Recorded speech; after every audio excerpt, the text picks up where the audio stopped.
Short films have always been a curiosity of mine as they don't feel like the main source of discussion of the film community. It's all about the feature-length films. However, there has to be something said about how a short film is edited and compared to a feature film. It needs to be sharper and quicker, or people will start wondering why you're wasting their time.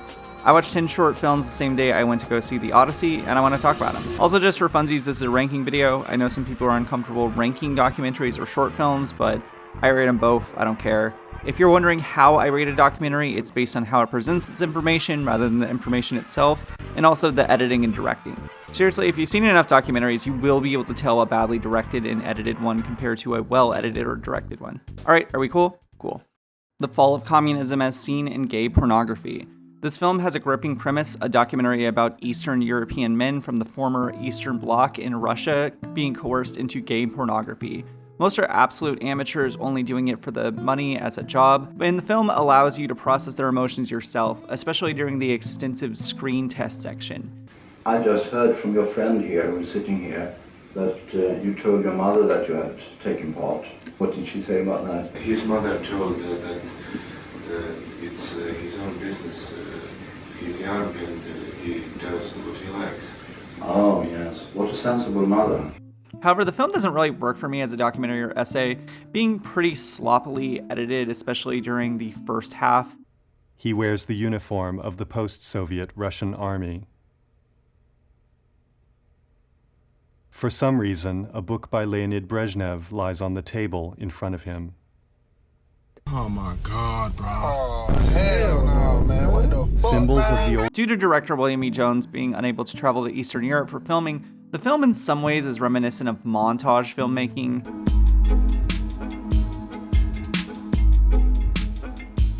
And I really think that the importance placed upon capital and its relation to sexual exploitation is interesting and a very real problem that exists today. Young men and women around the world have been routinely abused and mistreated through the adult film industry and for the pleasure of the wealthy. However, the fall of communism does not ask me a full question other than why. I think to another person they could get a lot more out of this than I did, but I just can't get over the limp pacing and editing. Ise-shima, a documentary film by the director I'm most aware of on this list.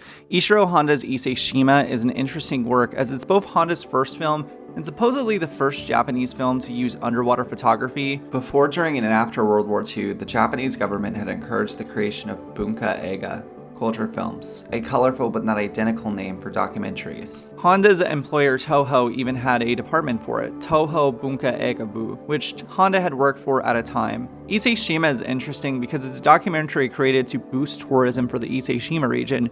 However, other than the opening section, it feels more informative about the industries of the region. The film starts by recounting how in the Edo period, it was a rite of pilgrimage for many Japanese people suffering under the Tokugawa shogunate to go to Ise Shrine. Ise Shrine is a fascinating location that holds a lot of historical and religious relevance, and generally probably what most tourists come to see in the Ise-shima region.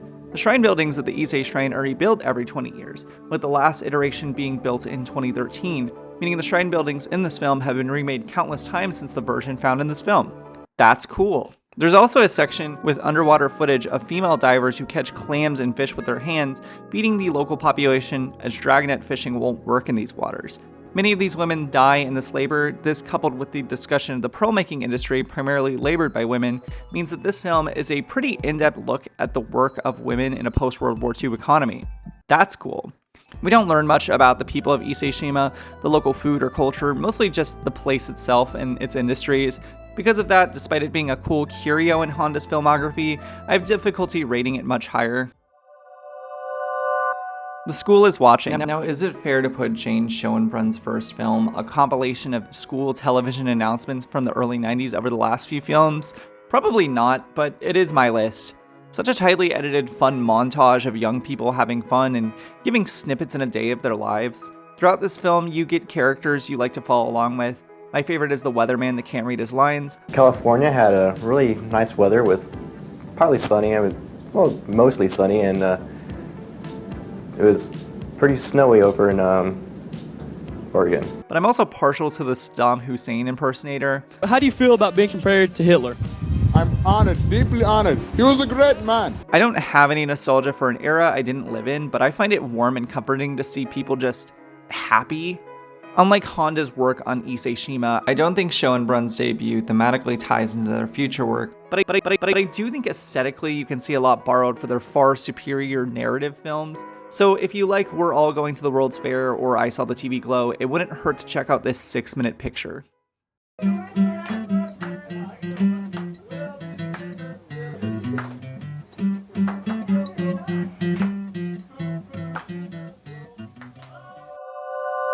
Ghost. I kind of owed it to myself to watch a Takashi Ito film, with him being a huge figure in Japanese experimental short films. Ghost is kind of a non-narrative montage film that more than anything captures a vibe, or rather an emotion, and that is being up so late that your brain isn't functioning and you're panicking and freaking out, but you know when you go to bed it'll all go away. This film looks and sounds like a panic attack, making use of long exposure photography and an eerie soundtrack. It just feels uncomfortable to live in. However, despite giving an excellent rush of emotion, there isn't really anything else here to latch onto, so if you don't really like the vibe it's going for, or if you're looking for a story, you'll be disappointed. I enjoyed it, and I will be checking out Ito's other work, as I feel like it isn't the best he has to offer, but as I only wanted to give each filmmaker one film, I didn't check any more out. If I do a sequel or something to this, just know I will be returning to his work. Possibly in Michigan. Ditto times a million on Cecilia Condon's work on Possibly in Michigan, a weird transgressive queer horror musical. Condon's work with actor-composer Karen Scaladani and lead actress Jill Sands just feels so damn ahead of its time. This film got a lot of attention in the last 10 years, rightfully so, as it feels like it would go on to inspire a lot of internet horror, especially analog horror. Just a real fun film about a masked cannibal stalking a woman in the mall and then breaking into her house and her best friend killing him before they start to eat him. Just as they finish feeding the remaining scraps to their dog, another masked figure appears in the window. I've heard some people describe it as a feminist revenge fantasy, but it's definitely a lot more nuanced than that. I also really haven't mentioned the music. I bite at the hand that feeds me, slap at the face that eats me. Some kind of animal cannibal made impressions on me. That's called motherfucking boys! It's strange, but also really fun. I really enjoy this, and I will be checking out more of Condon's work very soon. Daybreak Express. Speaking of music, we have this absolute heater from D.A. Pennebaker. What's essentially a non-narrative music video, this actually has a lot going on under the hood. Daybreak Express, like a few other films I chose, is a debut, indicative of Pennebaker's favorite subjects, music. However, the music is made to highlight the depth of an elevated subway. I recently saw one of my now favorite films, Goodbye Dragon Inn, a slow meditative look at the last day of a movie theater. It's mournful, it's calm, it's peaceful. Daybreak Express is none of those things. An absolutely ripping song from Duke Ellington, his 1933 heater Daybreak Express scores this film's vibrant and colorful energy. Like a film later on this list, Pennebaker uses exclusively warm colors for its subjects and cooler colors for its backgrounds. In this case, a train against the orange of the buildings of downtown New York. Just immaculate vibes from this movie. This film doesn't let this subway die a quiet death. It roars like it's meant for more. Seeing as this film is only 5 minutes, you have nothing to lose on this one.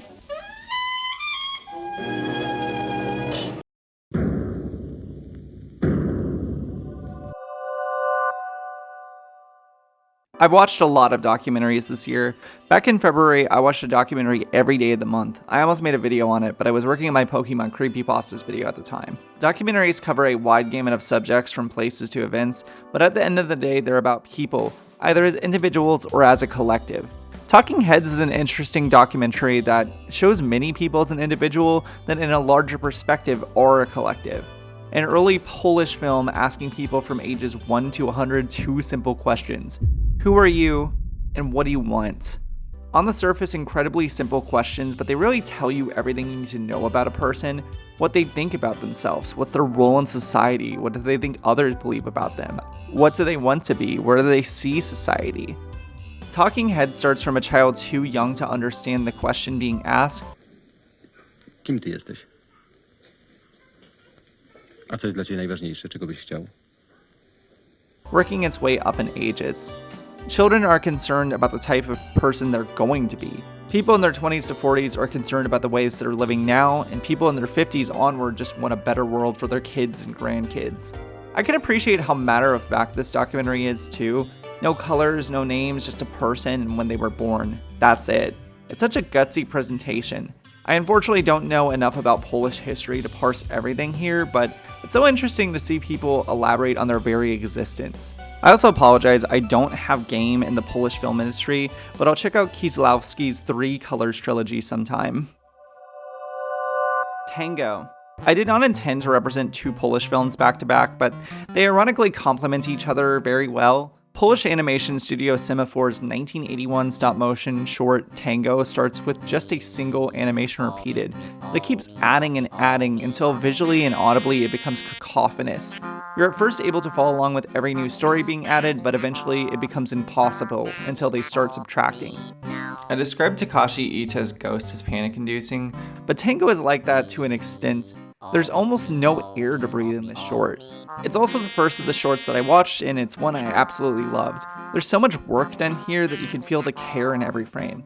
Also, perhaps fittingly, this is the only Oscar winner on this list, winning the 1983 Best Animated Short, an honor Semafor would get again in 2008 for Peter and the Wolf. Seriously, I know that they're not very well known stateside, but Semafor has done a lot of things you might have known actually, including the stop-motion Moomin series. The look and feel of Tango is something you can only experience for yourself, as I don't think it'd be very practical to recreate this style now, but its excellent art design and fun atmosphere just make this such a breezy short to watch.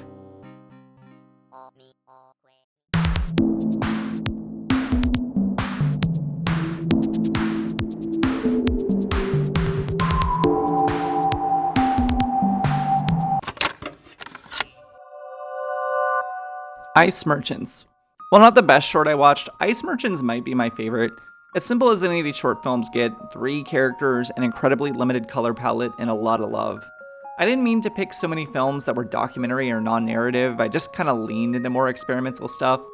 Other than its gorgeous visuals, there's something experimental about João Gonzalez's beautiful story of loss. It's as straightforward and human as it gets, but sometimes that's enough. A father and a son live in a precarious house on a mountain and sell ice to villagers below by skydiving, a routine so practiced and rehearsed it almost feels hollow.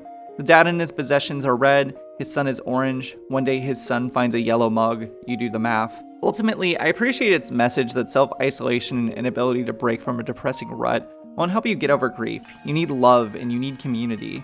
And if it doesn't become apparent immediately, it'll become apparent when you need it the most.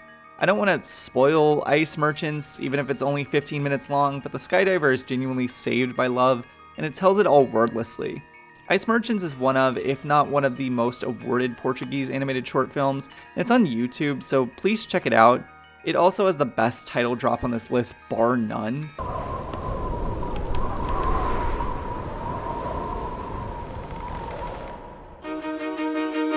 I should also say it's probably the most accessible film on this list by a country mile. If you're not on the same wavelength as experimental or documentary filmmaking, please check this out first. The House is Black. In contrast, The House is Black, the best film I watched, is The Hardest Sell. It's a black and white Iranian essay film in Persian about a leper community in Iran, primarily narrated with prose and quotes from the Quran and Old Testament. But out of all these films, it feels the least simple. Just like how Talking Heads is about humanity, so too is The House is Black. This and The Fall of Communism as seen in gay pornography are the only true essay films on this list, but director Farouk Farrokhzad is so careful in practice in her quotes and her recitations, it really gives a lot of perspective to the imagery.